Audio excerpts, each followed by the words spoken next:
Yoweri Kaguta Museveni ate kyatuuseeko abadde takirabanga oba addo kisuubira oba addo kirowoozaako okubanga kino ekigudde ku konvoyi ya Tebuhabulwa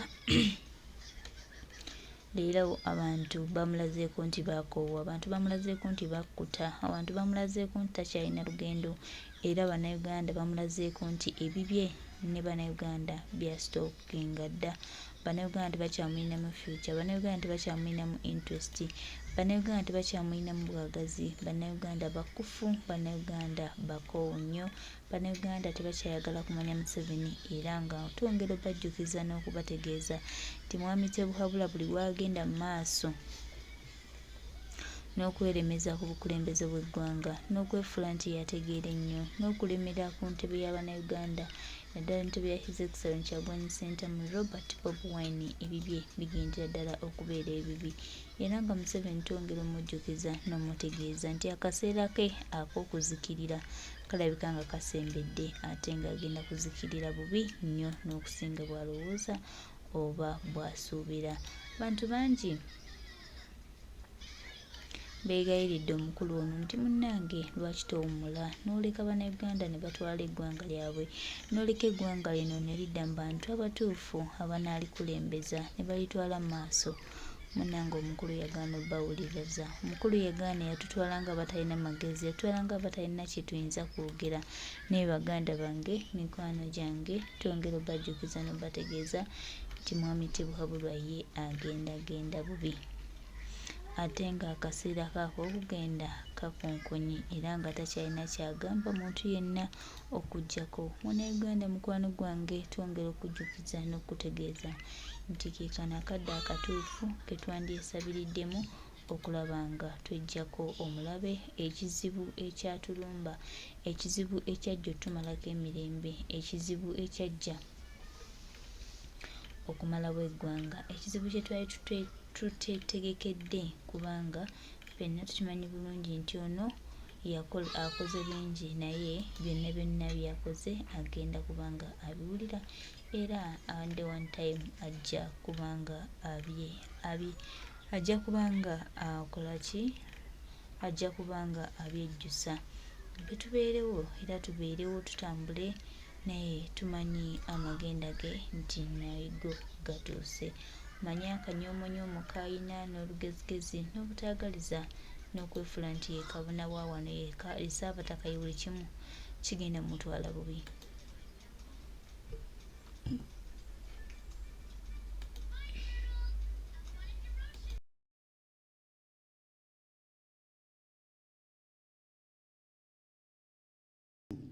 Kati Pulezidenti agamba tutandike, mulekeraawo okuwuliriza amalindirizi, mulekeraawo okuwuliriza abantu abajja ku mulamwa, bw'aba bakuwadde miliyoni tandika obe kyakulabirako. Now then there is emyoga.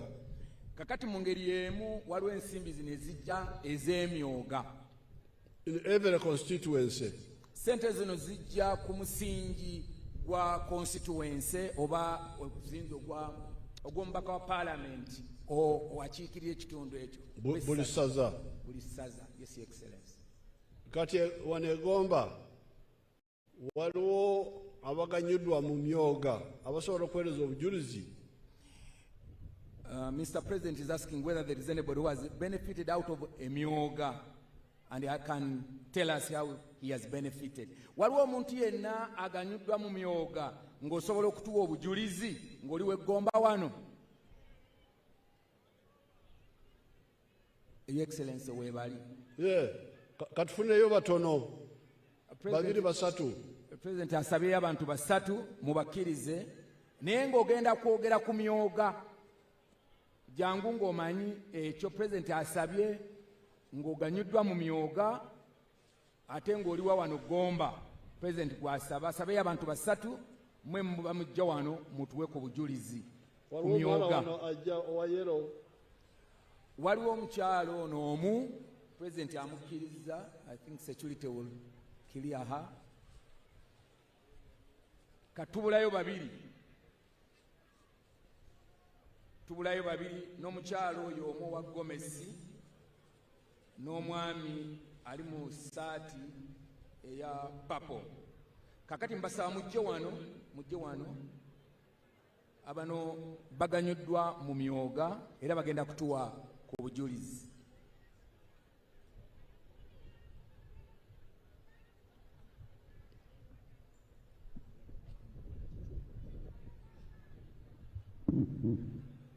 Sebo President, nsooka okwebaza taata olw'okutuwa ssente z'emyoga. Wadde ndi ku muzindaalo naye kansooke nfukamireko nkwebaze. Taata weebale nnyo. Muleke mwache. Taata weebale nnyo weebalire ddala. Ssente z'emyoga twazifuna, nze nazifuna n'abalala. But again, you soldiers, leave them. Sente z'emyoga zannyambanga bwezi. Ndi mukyala musuubuzi, nsuubula nkoko. Oli omusajja omukadde muleke ayingire.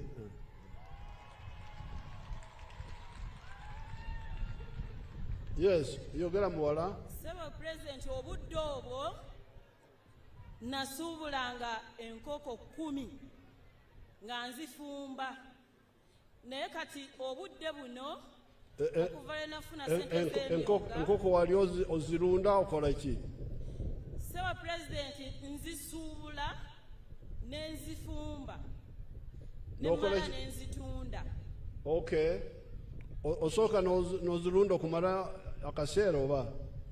Nsuubula ezitannaba kutuuka n'enziwummuza awantu nga bwengula ccacu n'enziwaako, ate oluvannyuma bwe ziba zikuze n'enzisala, musiraamu n'azisala, n'enzisiika, n'enzifumba. Naye kati obudde buno ku ssente z'emyoga nsobola okusuubula enkoko 40. Okay. Okolera wa? Nkolera Kanoni Town Council. Era nga nze omukyala flaga bearer wa NRM mu Town Council kansala. Era nga nze omukyala ow'amawulire mu Town Council. Era ndi mu Obraiza. Okay. Sebo taata nsaba. Enkoko yange gyenfumba yesinga mu ggomba yonna okuwooma. Naye taata nina ebimbulamu okugeza nga byenfumbisa. Sebo taata nsaba kunnyamba onyongeremukko kuba ssente ezo tezimmala. Ate abantu enkoko yange bagyetaaga nnyo, ne wano wennyini eggulo nagireese ssebo. Obwedda benkola nabo baagiriddeko bampeere obujulizi. Kale kabakuwandiike nkwongeramu amaanyi mu nkoko. Neyanza nnyo taata. Weewola ssente mmeka? Ssente mmeka ziweewola? Ku myoga ssebo newola miliyoni 2. Miliyoni 2. Kale weebale. Genda bakuwandiike nkwongeremu amaanyi.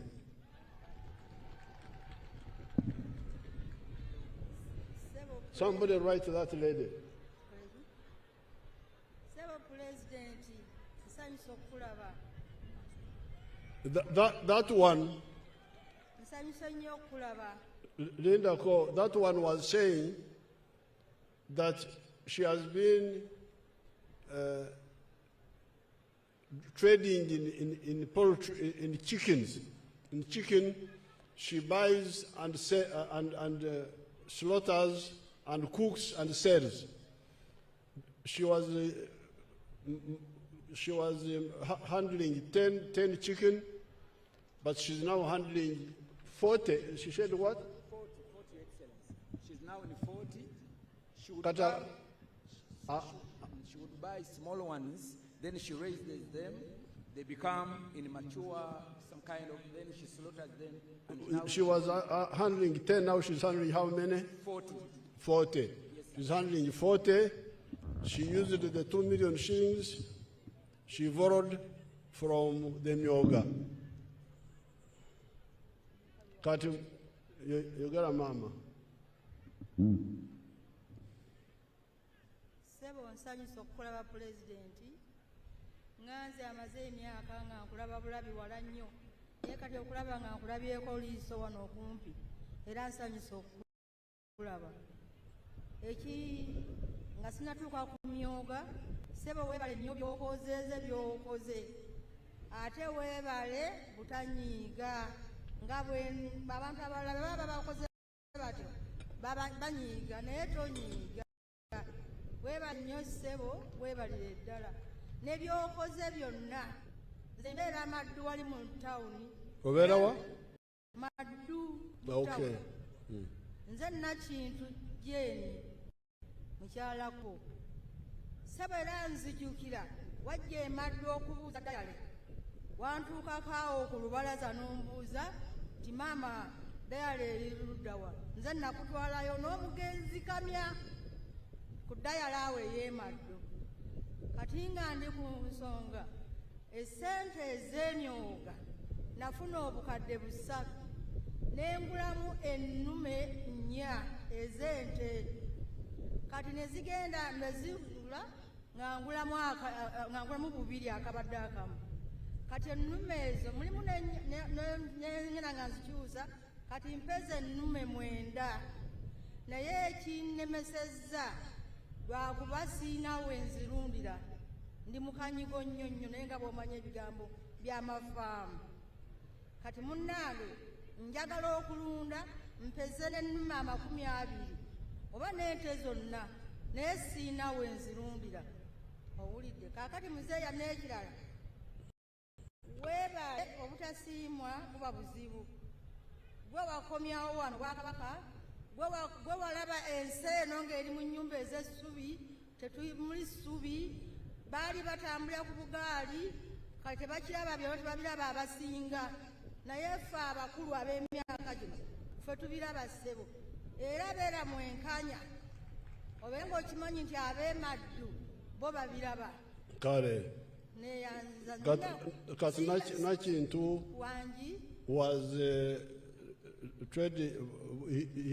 she borrowed 3 million shillings. She bought bulls and fattened them and sold them, but she wants to get. She bought some land, but it's not enough. She needs more land. Nakintu. Bakuwandiike nzigenda bengeri gye nkuyambamu. Neyanziza nnyo taata, neyanzeege. Mwebale nnyo, weebalire ddala taata. And she's happy that Uganda has consumer goods in the shops. They were scarce. That people who don't know the history of Uganda are the ones who don't appreciate. Tata nze Kayongo Timothy mutabani w'omugenzi Bintu Kwange yali omuwandiisi wo mu kibiina kya UPM. UPM mu kinaana yali omuwandiisi bagiyitanga Gomba Butambala Mawukuta constituency. Naye taata enkulabye abyange biwedde. Taata ku myoga nze nasobola okwewola miliyoni 1 n'endimamu emmwanyi. Okay. Akadde kano nsobola okufuna miliyoni 10. Miliyoni 10. Miliyoni 10. Taata. Kuva mu eka emu. Mu eka emu. Wagisimbawa? Nagisimbawo Kisoga Nsambwawo. Wa? Ekisoga. Ekisoga wa? Awo muluka gw'Ensambwe. Wano Mugomba? Egombola Kyegonza. Okay. Taata. This one borrowed 1 million, bought coffee seedlings. He's now earning 10 million shillings from the 1 acre. Thank you very much. Kakali taata. Togenda mbirala. Genda.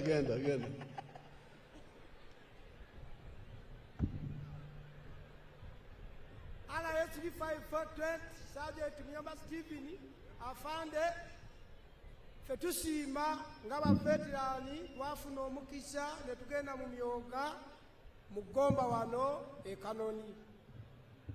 Nze newola akakadde kamu n'ekitundu n'engula ente yange naye kati yakanzalira enzaalo 3. Naye afande mbadde nsaba banyongereyo waakiri ku nte y'omulembe sobole okweyongera ku mutindo. Kubanga oyo musirikale yawumula kamuweereze miliyoni 2 agule ente endala y'enzungu.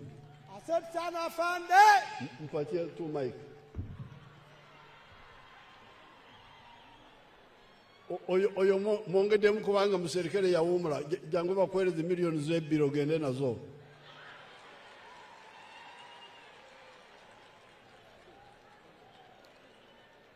Sebo tata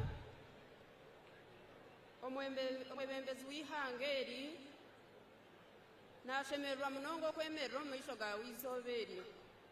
Amazina nibanyeta Niwayombeka Kereni Kyamushaija. Oha. Niwayombeka Kereni Kyamushaija. Kelen. Niwayombeka Kereni. Niwayombeka. Niwayombeka. Niwayombeka. Niwanyombeka. Niwayombeka Yesu. Yesu, okay. Yes. Nayemerera hakuhereza obujulizi aha sente za youth livelihood. Tukatunga sente ezo nk'ekibiina 2017 nyina emyaka 18. Natandika ishomero ly'ebyemikono erikwegyesa abaana b'abaishiki abazaire bakiri bato enfuuzi abataine bazaire nshoiza abaana 40 hati nyina abaana abakushika 50. Nobashomesa ki? Ntubegyesa okubaziira emyenda amashweta. Nobegyesa nkahi? Ntubegyeseza meiru.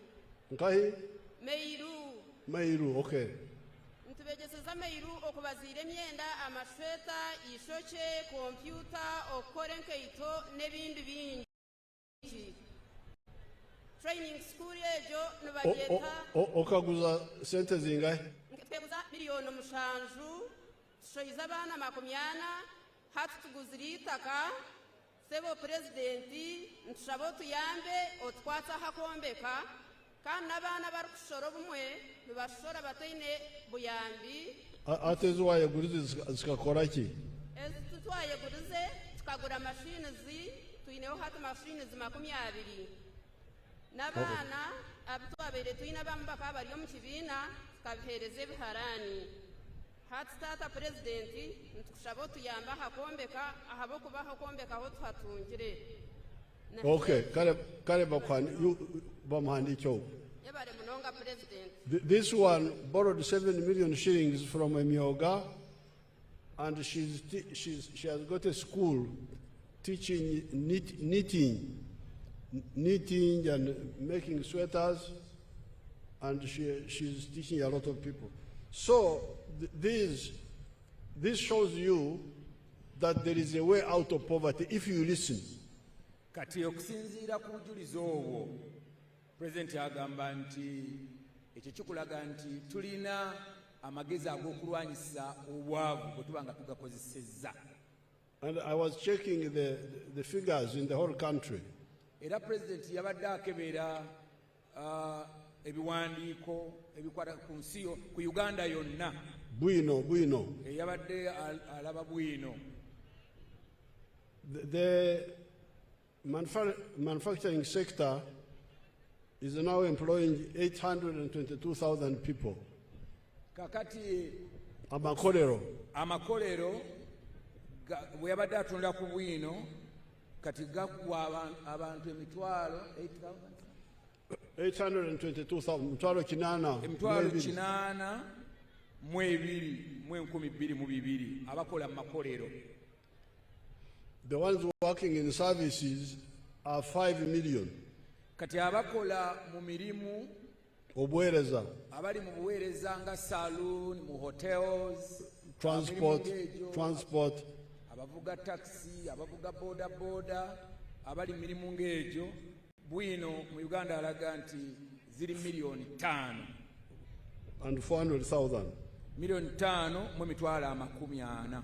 This does not include people in agriculture. Kakati abo bayogeddeko tebaliiko abo abali mu byobulimi. So stop this one of listening to negative messages. Kati abasaba bannayuganda President abasaba mulekeraawo okuwuliriza amaloboozi agabamalamu amaanyi. There is a solution for all these issues now. Kaakati mu kiseera kino waliwo eddagala erya buli kizibu ekya Uganda. Agriculture, PDM is there. Okusooka mu by'obulimi enkola ya PDM weri okuyambako ku balimi baffe. If the money is not enough, we can add more money. Bwe ziba nga tezimala tusobola okwongerako n'eryo ekkubo weeriri. Emyoga, the money is there. Enkola y'emyoga ensimbi nazo weeziri. What I would like to hear is to say, yes, some people have benefited, but we need more. Then that's easy. I go to Parliament and we see what to do.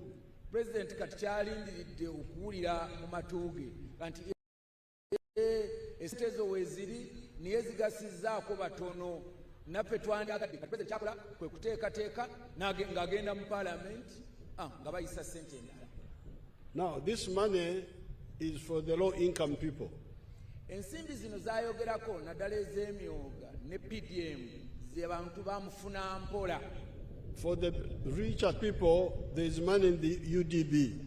Kati eri abantu abagaggamu bannakolamu abaliko kalyadde waliwo ensimbi eziri mu banka gye bayita Uganda Development Bank, UDB. So if we need more money, the Parliament is here, everybody is here, we shall put more money. Naye bwe bibanga ebitongole bino twetaaga ssente okuzongera mu UDB oba wona Parliament weri wano tutuula wamu ne tukubaganya ne twongera ssente. We cut from other areas and we add here. Tusobola okujja awalala awatali nnyo mugaso ne tuteeka wano bwe kibanga kyekisaliddwawo. So please don't listen to the ones who mislead you. Kati President abasaba temuwuliriza wolokoso, temugendera ku bintu by'abantu abamalamu amaanyi. NRM eddagala ly'okumalawo obwavu eririna. What you talked about, the thefts. Kati obubbi bwe mwayogeddeko, obubbi bw'ente, obubbi bw'enkoko, obubbi bwayogeddwako wano. I have directed the new Inspector General of Police. He's not here, but I saw Damuraia. You come forward there. President yalagidde muwulirize Banagomba ku kigambo ky'obubbi. President yalagidde Afande Damulira ajje wano ayogere ku byamugambye. Government IGP taliwo niye ali represented here ne Afande Damulira. Sikwogera, I will tell him what to do. Okay. Afande Damulira ajja mubuulira ekyokola. Can he come here sir now? IGP. Oh, IGP is there. Okay, you go there. Oh, the IGP is around, sir. Basebo ne banyabo ono Inspector General Police omupya gwe mbatte munnalako nsaba mwanirize n'obugalo era ajja atubuulire ku nsonga y'okumalawo obubbi obw'ente n'enkoko zaffe.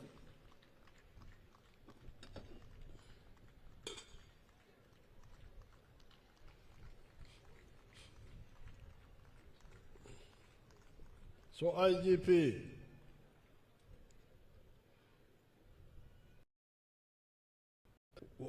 I directed your predecessor, Padret Chiwana. Kati IGP amugamba nti omuntu bwe yaddira mu bigere yali amuwadde ebiragiro.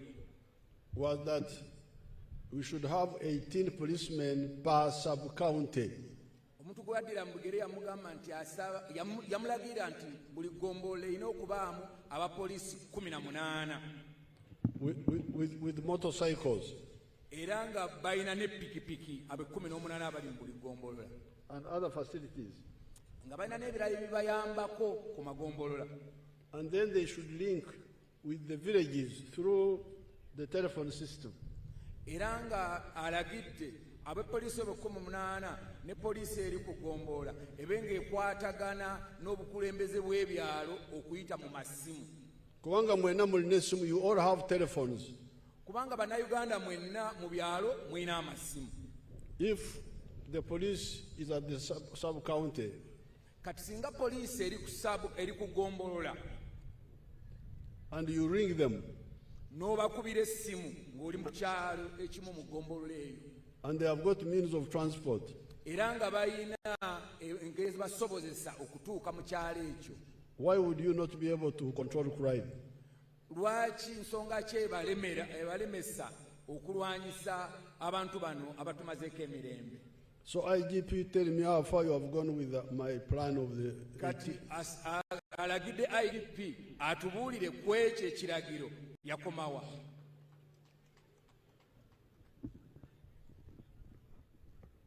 Thank you very much, Your Excellency. First of all, sir, allow me to thank you for this appointment.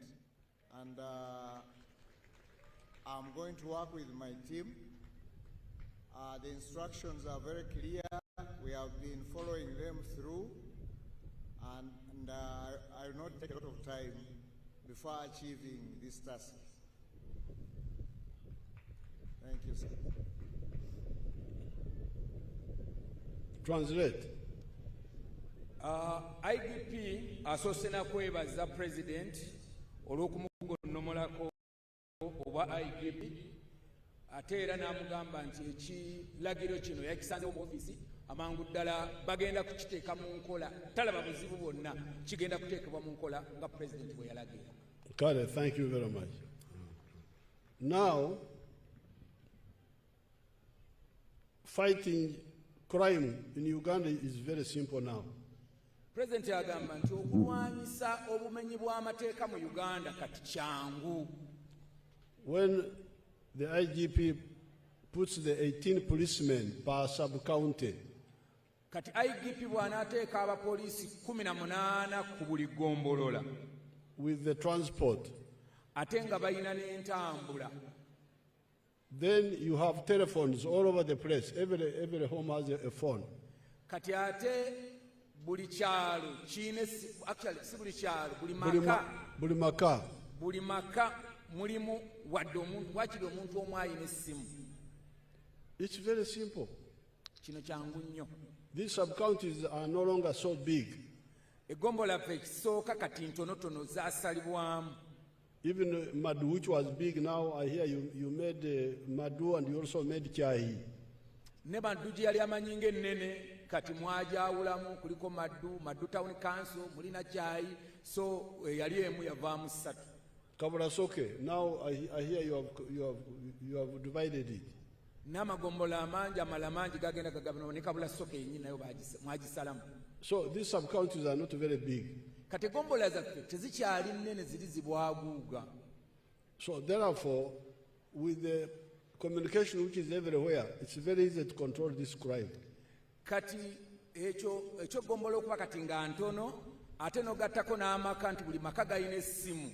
Kati okulwanyisa obumenyi bw'amateeka kyafuuka kyanguko. The issue of coming to steal, this police, the DPC over here, where is he? Ensonga y'obubbi. Regional Police Commander or Adildawa? The President wants the Regional Police Commander of this region and the DPC, whether they are here.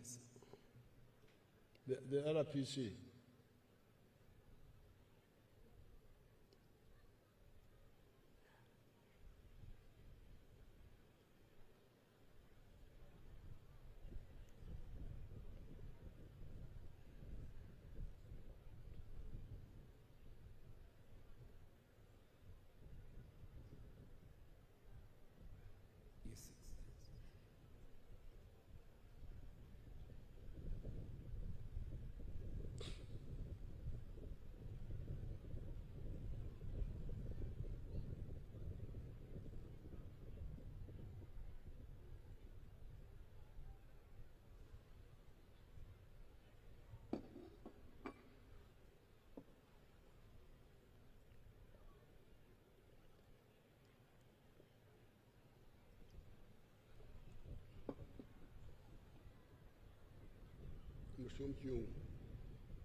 RPC, what's your name? Remove your mask. I'm Assistant Commissioner of Police, Hiriga Dauda. Who? Hiriga Dauda. Biriga. Yes, sir. Now, do you have a dog unit? Where is the nearest dog unit here? Your Excellency, the nearest is in Gomba and in Piji. And in PG, you have got 2 units? Yes, sir. Kati, you Gomba people. Now that I'm standing here, translate for me. I asked the RPC whether there are dog units in this area. Kati President aise Mr. Hiriga ye akulembera police mu kitundu kino region eno namubuuza oba bayina embwa eziwunyiriza era Mr. Hiriga namuddamu n'agamba nti ye tulina embwa eziwunyiriza empigi tuzirinawo ne Gomba weeziri. Now, like I'm standing here. Kati President nga bw'ayimiridde wano kati. Even if I go away, how long does the scent last? Kati amubuuza. Kati President nga bw'ayimiridde awo. Kimala bbanga ki singa embwa ez'okuwunyiriza n'ebeera nga tekyasobola kumanya nti yabaddewo awo. Akawoowo ka President kagwawo kamalawo kiseera ki? Your Excellency, if the scene is not tampered with, it can take a minimum of 12 hours. Yes. So, already the scent of my standing here, if somebody does not interfere with it, can last 12 hours. Kati bw'amubuuzizza omupoliisi n'addamu n'agamba Mr. President waawooyimiridde singa tewabaawo muntu mulala ajja n'ayimirirawo akawoowo oba olusuulwo lumalawo essaawa 12 okuva kati paka essaawa 12 ng'olusoolo embwa ekyasobola okumanya nti wano wabaddewo President w'eggwanga awo wenyini waayimiridde. Now, okay, you go and sit, Commissioner, go and sit. Now, the thieves are clever. Kati President yategere ababbi baayongezaamu obukodyo. They can steal the cow basobola okubba ente and put it on the truck. Ne bagiteeka ku mmotoka. But these roads have cameras. Naye enguudo zino ziriko kamera, kuliko ebitangaaza, kuliko kamera. Mr. Biriga, where are the cameras here now? RPC bamugambye akomewo atubuulire kamera za wano ziri ludda wa?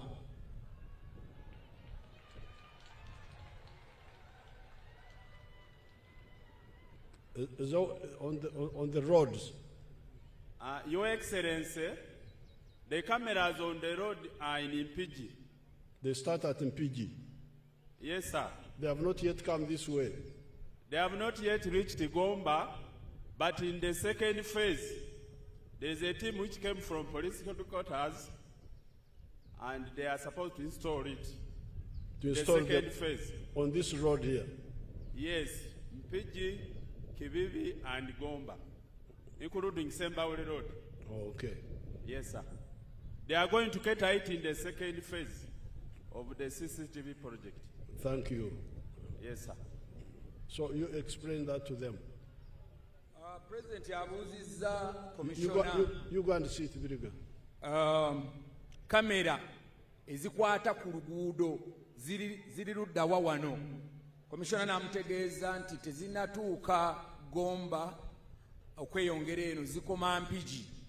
Naye n'amugamba nti okusinziira ku nteekateeka yaabwe nga poliisi mu kitundu kino okuva Gomba okweyongerayo Maddu n'okugendera ddala paka ku luguudo lw'e Sembabule mu feezi egenda okuddako kwonna bagenda kuba nga bateeseewo cameras. His Excellency. So that there is no way, especially cows, you cannot carry a cow on your head. Kakati ekyo kitegeeza nti tujja kuba twongedde okunyweza nnatti kuba toyina ngeri gy'osobola kwetikka nte ku mutwe. Or put it in your pocket. oba n'ogiteeka mu nsawo yo. You must carry it either on a truck Oyinza giteeka either ku mmotoka or move it on the road physically, oba nga ogigoba eri ku luguudo. and it will be traced. Era mu ebyo byonna kirabika nti ente tezisobola kutubulako, era tusobola bwe tuba tukozesezza ebyuma ebikabulamagezi, cameras ne security eri president gyayogeddeko okusooka, ente zaffe tujja kusobola okuzitaasa. Therefore, you, the police, sensitize the people how to link up with you, and you deal with this small problem. Kakati president alagidde police etandika okugenda mu bantu, abantu bamanye police, muleme kubeera beezi kugombolola, enamba zammwe ez'essimu abantu mu kyalo babe nga bazimanyi, basobole okuba nti babatuusaako amawulire buli kiseera, ekiro n'emisana. Now, finally, Ekisembayo, some people talked about the Bibanja. I think it was the minister, Alice Kaboyo. Minisita wa Kanyigo Keruwero yayogedde ku nsonga y'ebibanja. That landlords are disturbing Bibanja people. N'agamba nti abantu abalina ettaka ab'ebyapa bali kumbiranye ne abantu abalinako ebibanja ku ttaka eryo.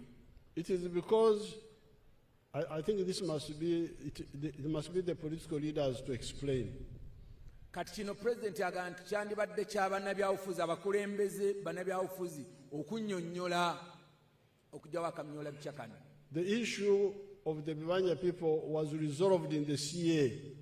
Ensonga y'ebibanja yameogerwa ddala okuva mu lukiiko olwateeka ssemateeka lwe tuyita Constituency Assembly. And also in the Land Act, which followed, I've forgotten the time, I think it was 1998.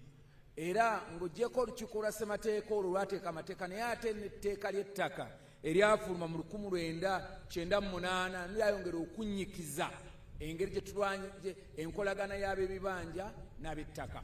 We said landlord has no power to evict a Kibanja person. Mu tteeka eryo twagamba teri ayina ttaka ayina buyinza okugoba ow'ekibanja, etteeka ly'ettaka bwe ligamba.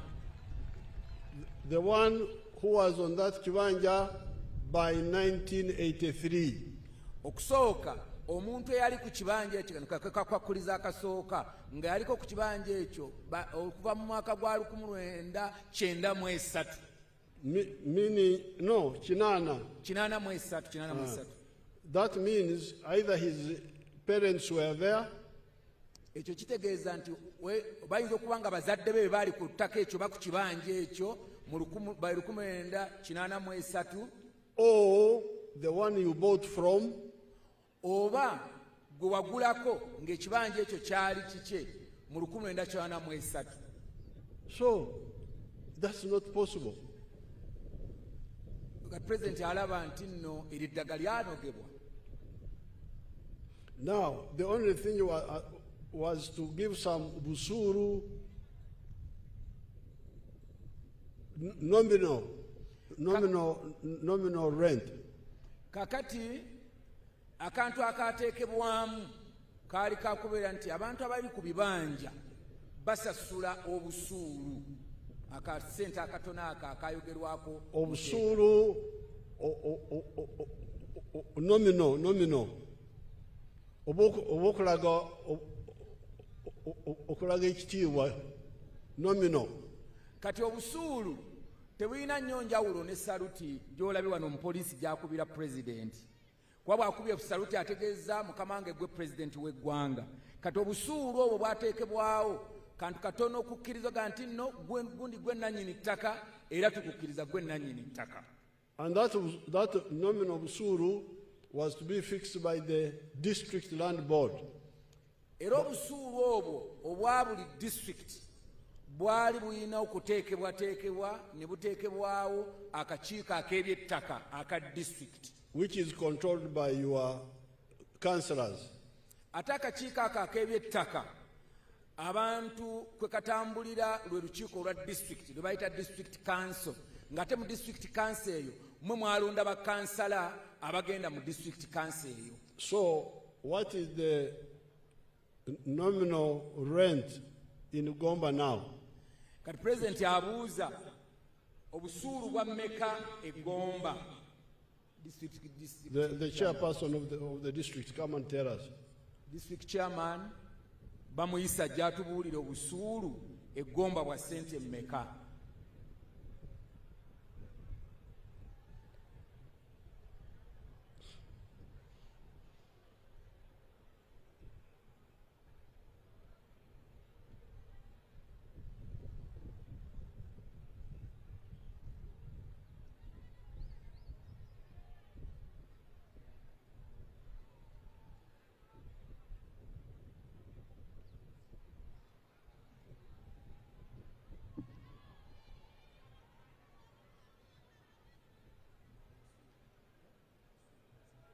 Your Excellency, kituufu kyoyogedde nti